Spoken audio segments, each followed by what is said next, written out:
pentingnya fiqhul ibadah, dasar-dasar fiqhul ibadah yang harus kita pahami hingga kita nantinya beribadah sesuai dengan tuntunan Nabi kita Muhammad sallallahu alaihi wasallam, hingga kita terhindar dari amalan-amalan yang tertolak.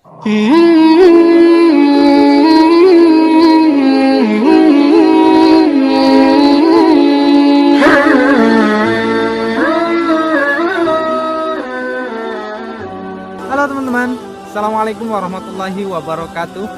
Alhamdulillahirabbil alamin. Wassalatu wassalamu ala asyrafil anbiya'i wal mursalin wa ala alihi wa ashabihi wa man tabi'ahum bi ihsanin ila yaumiddin, amma ba'd. Puji syukur pada Allah Subhanahu wa taala atas segala karunia nikmat yang telah Allah berikan kepada kita semua. Pada hari ini kita kembali lagi diberikan nikmat terbesar oleh Allah Subhanahu wa taala, nikmat iman, kemudian nikmat sehat, ya, hingga teman-teman ustadz ya masih bisa sama-sama untuk belajar menimba ilmu. Terkhusus materi pada hari ini yaitu materi fiqhul ibadah. Ya, pentingnya fiqhul ibadah, dasar-dasar fiqhul ibadah yang harus kita pahami hingga kita nantinya beribadah ya sesuai dengan tuntunan Nabi kita Muhammad sallallahu alaihi wasallam, hingga kita terhindar dari amalan-amalan yang tertolak. Ya. Hadis Nabi sallallahu alaihi wasallam, "Man 'amila 'amalan laisa 'alaihi amruna fahuwa raddun." Ya, barang siapa yang melakukan sebuah amalan kemudian amalan itu tanpa ada dasar ya dari yang memang dianjurkan oleh Nabi kita Muhammad sallallahu alaihi wasallam atau yang disyariatkan oleh agama Islam, maka amalan tersebut akan tertolak. Ya. Ini pentingnya kita melakukan sebuah amalan dengan tuntunan atau atas dasar penjelasan hadis-hadis Nabi Shallallahu Alaihi Wasallam. Anak-anakku, mudah-mudahan Allah Subhanahu Wa Taala senantiasa meridhoi hidup kita di dunia ini. Materi pada pagi hari ini berkenaan dengan sholat. Masya Allah, ya. Setelah beberapa kali kita bertemu di materi fikih ibadah berkaitan dengan taharah, bersuci, wudhu, sampai kemarin tayamum, praktek tayamum, musab, khuf, itu semua sudah kita lalui. Mudah-mudahan ilmu yang teman-teman dapatkan, ilmu yang teman-teman sudah ketahui, bisa teman-teman pahami. Kemudian nantinya yang tak kalah penting ialah teman-teman praktekkan dengan ilmu yang sudah teman-teman dapatkan. Kali ini kita masuk ke materi sholat, teman-teman. Ya, pentingnya materi sholat ini hingga sholat nantinya lah yang akan dihisap pertama kali oleh Allah Subhanahu wa taala. Ya. Salat yang nantinya akan teman-teman bertanggung jawab di hadapan Allah Subhanahu wa taala, dan salat ini juga yang menentukan baik buruknya perilaku-perilaku atau ibadah-ibadah yang lainnya. Ya. Banyak hadis-hadis yang menjelaskan as-salatu imaduddin, salat adalah tiangnya agama. Maknanya apa? Salat ini pondasi awal, teman-teman. Ketika salat kita baik, salat kita benar, salat kita mendapatkan keridhaan dari Allah Subhanahu wa taala, maka kehidupan kita yang lainnya atau amalan-amalan yang lainnya pun mendapatkan ridho Allah Subhanahu wa taala. Maka dari itu, perbaiki salat kita, maksimalkan salat kita, jangan sampai salat kita menjadi salat yang hanya sekedar penggugur kewajiban. Tetapi salat ini sebagai kebutuhan kita. Salat kita menjadi prioritas utama. Ya, ketika masuk waktu azan kita utamakan. Nah, baik, tentu ya sebelum kita masuk ke materi sholat, Ustaz mengingatkan ya pentingnya wudhu. Ya, ketika teman-teman ingin melakukan sholat, tentu yang pertama kali yang harus teman-teman perhatikan adalah bagaimana membenahi wudhu kita terlebih dahulu. Ya, kemarin sudah teman-teman pahami, usahakan dipraktekkan dengan semaksimal mungkin. Ya. Karena apa? Wudhu ini menjadi penentu syarat sahnya sholat kita diterima oleh Allah Subhanahu wa taala atau tidak. Ya, kalau wudhunya saja keliru, wudhunya saja salah, maka sholatnya pun tidak akan diterima oleh Allah Subhanahu wa taala. Ya, sholatnya tidak sah. Percuma kita sholat kalau wudhunya tidak sempurna. Gitu. Ya, apalagi kalau tidak wudhu. Ya, kita sholat tanpa berwudu, naudzubillah. Ya, jadi kita menghindari itu. Jadi teman-teman, Ustaz menghimbau sekali lagi, perhatikan wudunya, kemudian baru kita melaksanakan sholat. Teman-teman, pengertian sholat ya secara umum, bahkan teman-teman mungkin sudah ngelotok di kepalanya, ya. Salat itu adalah pengertian secara bahasanya adalah doa. Ya, doa kepada Allah Subhanahu wa taala. Makanya ketika teman-teman menginginkan sesuatu, ketika teman-teman berharap ingin mendapatkan apa yang teman-teman inginkan, maka salatlah. Karena di dalam salat tentu banyak kebaikan-kebaikan. Ya. Itu teman-teman. Nah, itu tadi pengertian secara bahasa. Ketika dikaitkan dengan pengertian istilah, teman-teman, salat adalah ibadah yang di dalamnya terdapat gerakan maupun doa, diawali dengan takbiratul ihram, kemudian diakhiri dengan salam. Nah, sebelum kita mengetahui syarat sahnya, kemudian rukunnya, kemudian sunnah-sunnah di dalam salat itu sendiri, ya, alangkah baiknya kita telaah, pelajari, ya, apa sih ibroh di balik salat yang kita lakukan, teman-teman. Nah, kita belajar dari posisi sujud, teman-teman. Teman-teman paham posisi sujud kita? Posisi sujud kita, teman-teman, kepala, hidung ini berada di tanah. Ya, istilahnya posisi sujud ini kita benar-benar lihat kepala berada di tanah, ya. Intinya apa? Ketika kita melakukan sujud di dalam sholat, kita benar-benar mengakui kebesaran Allah Subhanahu wa ta'ala, dan kita benar-benar mengakui bahwasanya kita manusia ini tidak ada apa-apanya di hadapan Allah Subhanahu wa ta'ala. Ya, mungkin nanti suatu saat kita sujud di hadapan orang tua kita, ya itu adalah bentuk ketaatan kita kepada orang tua kita, dan itu diperbolehkan, ya, karena tentu dengan niat mengharapkan ridho dari Allah Subhanahu wa ta'ala. Karena ada sebuah hadis yang menyebutkan ridho Allah, ridho walidain. Karena ridhonya Allah juga terdapat pada ridhonya orang tua. Ketika orang tua kita ridho, Allah pun ridho. Ketika orang tua kita tidak ridho, Allah tidak ridho.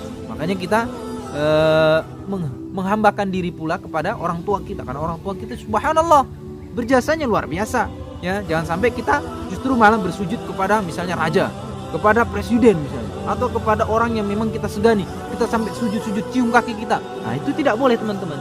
Karena sejatinya sujud penghambaan kita hanya kepada Allah Subhanahu wa ta'ala, atau kepada orang tua kita, orang tua yang memang berjasa luar biasa, tentu dengan mengharapkan ridho dari Allah Subhanahu wa ta'ala, ya, melalui perantara orang tua kita. Ketika kita sujud kepada orang tua, kemudian orang tua ridho kepada kita, Allah pun ridho kepada kita. Tapi selain itu, ya, Ustadz saran, ya, Ustadz memberikan anjuran, jangan sampai teman-teman merendahkan diri, ya, di hadapan orang lain dengan sampai bersujud bahkan mencium kaki itu, jangan, ya. Jangan, kecuali kepada Allah dan juga kepada orang tua, karena memang ingin mengharapkan ridho dari Allah Subhanahu wa ta'ala. Itu, teman-teman, pelajaran yang pertama.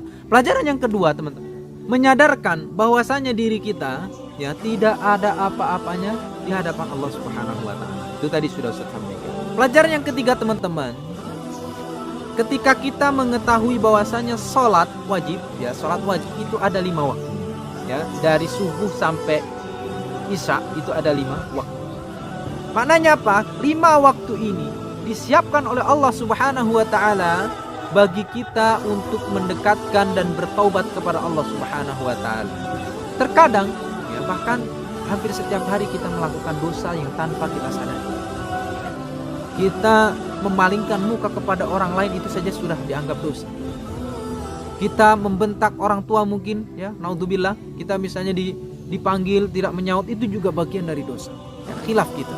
Makanya kita diberikan kesempatan oleh Allah Subhanahu wa ta'ala untuk bertaubat dengan doa dan sholat tadi, mohon ampun di dalam sholat tersebut. Nah, ini hikmah yang ketiga. Hikmah yang lain, teman-teman, ini memperkuat iman dan akidah kita kepada Allah Subhanahu wa ta'ala, ya, ketika kita rutin melaksanakan sholat sesuai dengan waktunya, kemudian sesuai dengan tuntunan anjuran syariat Islam, insya Allah keimanan kita, ketakwaan kita kepada Allah Subhanahu wa ta'ala semakin mantap, semakin kuat, ya. Jadi kita tidak mudah tergoyah, kita tidak mudah melakukan kemaksiatan, kita tidak mudah berbuat dosa, ya. Karena apa? Inna sholata tanha anil fahsya'i wal munkar. Sesungguhnya sholat itu mencegah diri kita dari perbuatan apa? Perbuatan keji dan munkar. Dan itu tadi, ya, teman-teman, faedah atau pelajaran yang bisa kita petik dari sholat, teman-teman. Dalam hadis disebutkan bahwasanya pembagian sholat itu ditentukan 5 waktunya. Khamsu sholawati katabahunnallah alal ibad. Ya, jadi 5 sholat yang memang sudah ditetapkan oleh Allah Subhanahu wa taala kepada hamba-hamba. Ya, 5 sholat ini tentu 5 sholat yang diwajibkan. Ada subuh, zuhur, asar, kemudian maghrib dan isya. Sholat subuh teman-teman, kalau kita waktu Indonesia itu perkiraan dari pagi ya, jam setengah 5 sampai jam 5. Kalau dalam istilah bahasa Arabnya itu terbitnya fajar shodiq ya, waktu fajar. Jadi fajar shodiq ini maksudnya kita bisa membedakan antara benang hitam dan benang putih ya, tanpa ada bantuan alat lampu ya. Jadi murni karena memang udah mulai terang seperti itu ya. Kemudian waktu duhur ini siang hari kalau di kita ya, jam 12-an.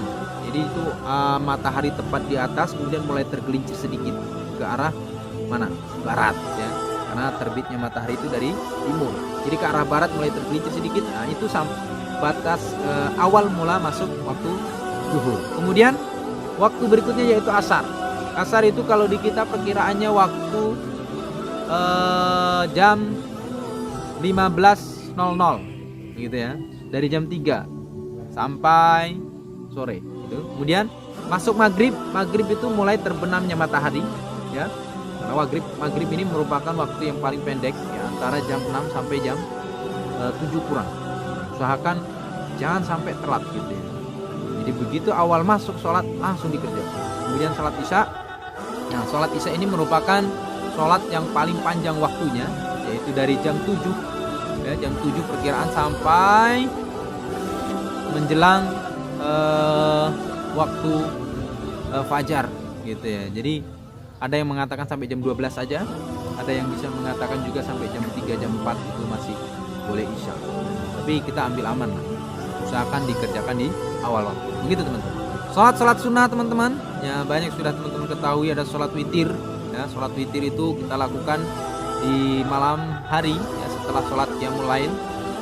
Kemudian ada sholat sunnah subuh, sholat fajar, kemudian sholat hari raya itu juga sholat sunnah, sholat gerhana, sholat istisqa, sholat rawatib ya, masih banyak lagi sholat sunnah. Baik, sekarang syarat sah atau syarat diwajibkannya seseorang untuk sholat ya.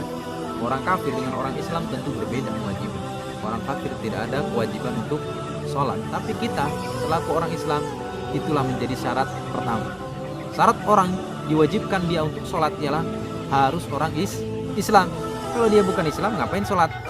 Percuma, karena sholatnya tidak diterima. Ketika seseorang sudah bersyahadat, mengucapkan 2 kalimat syahadat, maka dia muslim.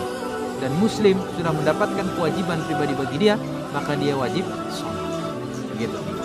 Yang kedua, syarat diwajibkannya dia untuk sholat ialah sudah masuk akil balik. Akil balik apa? Sudah masuk masa dewasa, masa remaja ya, kalau laki-laki ditandai dengan mimpi basah, kalau perempuan ditandai dengan haid.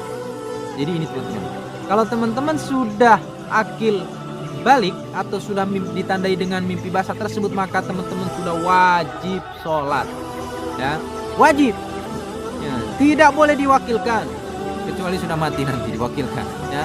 Jadi teman-teman hati-hati, teman-teman sekali saja meninggalkan sholat maka dosanya itu akan kepada teman-teman ya. Barang siapa yang menyepelekan sholatnya maka hati-hati, luar biasa balasan Allah Subhanahu wa taala ya. Dan kewajiban-kewajiban yang lain pun sudah dibebankan kepada orang yang sudah akil balik. Begitu juga dengan perempuan yang sudah haid nantinya itu pun teman-teman sudah diwajibkan untuk kewajiban-kewajibannya yaitu sholat. Itu yang kedua. Syarat yang ketiga adalah memiliki akal yang sehat. Maknanya apa? Jadi kalau dia gila atau lagi tidak sehat akalnya ya, terutama dia ngomong gak nyambung misalnya, maka dia tidak dibebankan kewajiban untuk sholat. Tapi kalau dia sehat akalnya, maka itu menjadi syarat kewajiban bagi dia. Jadi syarat tiga ini harus ada pada seseorang ketika dia dibebankan untuk sholat. Yang pertama apa? Islam. Yang kedua apa? masuk akil balik, yang sudah dewasa. Yang ketiga, akalnya sehat.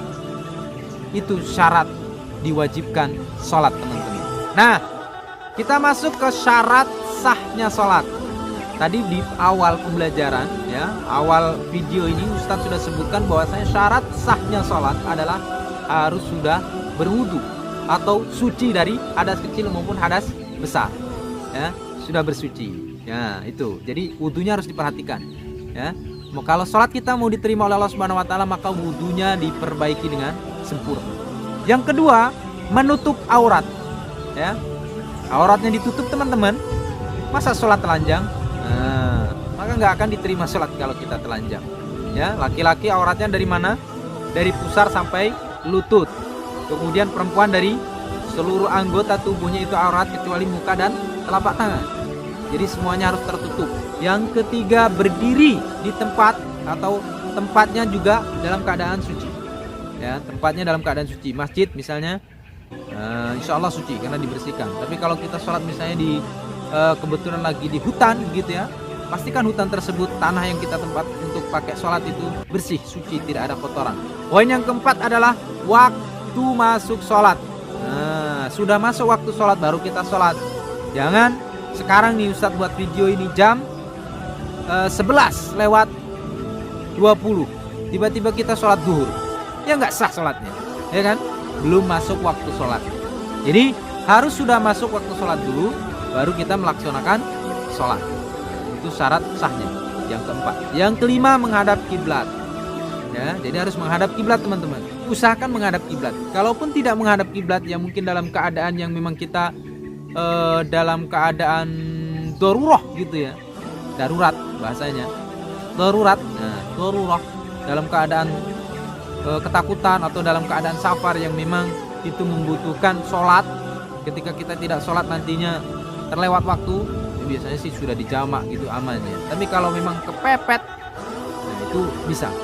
Nah, tapi Rasulullah SAW pernah, ya, melakukan sholat di atas untanya. Jadi untanya itu, ya, jalan sesuai dengan hadapan Rasulullah. Rasulullah menghadap, yang mengikuti untanya berjalan tersebut, ya, otomatis tidak menghadap kiblat. Tapi dalam riwayat tersebut itu Rasulullah lakukan saat sholat sunnah, begitu, ya. Kalau dalam sholat wajib, mungkin dalam keadaan yang tadi perang atau apa itu mungkin bisa. Nah, nanti kita dalamin lagi di poin seperti ini. Intinya ada dalam suatu keadaan kita tidak menghadap kiblat, sholat kita tetap sah. Nah, tapi itu biasanya jarang kita temui, apalagi dengan keadaan kita seperti ini, ya, bebas melakukan ibadah. Insya Allah kita usahakan yang poin pentingnya ialah menghadap kiblat. Rukun, masuk ke rukun sholat, teman-teman. Apa sih rukun sholat itu? Rukun sholat itu sesuatu yang harus kita lakukan saat sholat, ya. Seperti halnya rukun wudhu. Rukun wudhu itu sesuatu yang harus kita basuh saat wudhu. Kalau nggak dibasuh nggak sah wudhunya. Sama, sholat pun seperti itu. Rukunnya harus kita lakukan. Kalau kita melewatkan satu saja, maka sholat kita tidak sempurna. Seperti itu. Ya, apa saja? Rukunnya banyak, ya, teman-teman. Nanti teman-teman bisa dibaca. Ustaz hanya sebutkan secara sepintas saja dari awal mula, ya, di berdiri kalau bisa, kemudian takbir, niat, sampai terakhir salam serta tertib urutannya itu nanti teman-teman baca lagi, ya, di buku di halaman 28 pada poin pembelajaran fikih ibadah. Ada 18. Teman-teman usahakan dipahami dengan baik, ya. Selain memperhatikan video ini, teman-teman harus membaca buku lebih dalam. Saya hanya menggambarkan secara umum saja, ya. Dimulai dari berdiri sekiranya mampu. Kalau tidak mampu mungkin karena sakit boleh duduk. Kalau duduk juga nggak kuat boleh berbaring. Berbaring nggak kuat boleh ya tidur tadi berbaring, ya. Kemudian kalau berbaring saja susah, miring misalnya sebelah kanan, cukup diisyaratkan dengan mata kita, ya, atau pikiran kita bahkan, ya. Itulah Allah Subhanahu Wa Taala memudahkan kita sebenarnya. Itu, teman-teman, ya. Itu tadi syarat atau rukun dari sholat itu sendiri. Baca nanti karena panjang. Sunah-sunah sebelum sholat, teman-teman pasti teman-teman sudah tahu, ya. Ada azan dan iqamah. Kenapa? Ketika kita azan kita tahu masuk sholat. Itu menjadi tanda buat orang, gitu, ya. Bahkan ini seakan-akan sudah keharusan, gitu, ya. Tapi sifatnya sunnah. Kemudian qomat, ya. Qomat ini menandakan bahwasanya sudah masuk waktunya sholat wajib, ya. tidak ada sholat ketika qomat sudah dikumandangkan berarti tidak ada sholat sunnah, adanya sholat wajib seperti itu. Perlu teman-teman ketahui itu ada sunnah-sunnahnya yang harus dilakukan pada saat sholat berlangsungnya. Di antaranya bacaan kunut, ya, bacaan kunut, kemudian bacaan witir, ya, witir, kunut witir itu juga sunnah. Nah, itu teman-teman, dan nanti dibaca, dipelajari lagi lebih dalam, insya Allah. Cukup panjang ini materinya, jadi jangan bosan, diperhatikan. Mudah-mudahan gambaran singkat ini bisa memberikan maklumat yang banyak tentunya bagi teman-teman, hingga teman-teman bisa melaksanakan sholat sesuai dengan anjuran Nabi kita Muhammad SAW. Insyaallah pertemuan berikutnya kita akan bahas terkait dengan bacaan serta gerakan sholat, ya, sesuai tuntunan syariat Islam. Kemudian kita cukupkan pertemuan pada pagi hari ini, ya. Insyaallah nanti akan ada evaluasi seperti biasa, Ustaz akan sampaikan. Syukran lakum. Wassalamualaikum warahmatullahi wabarakatuh.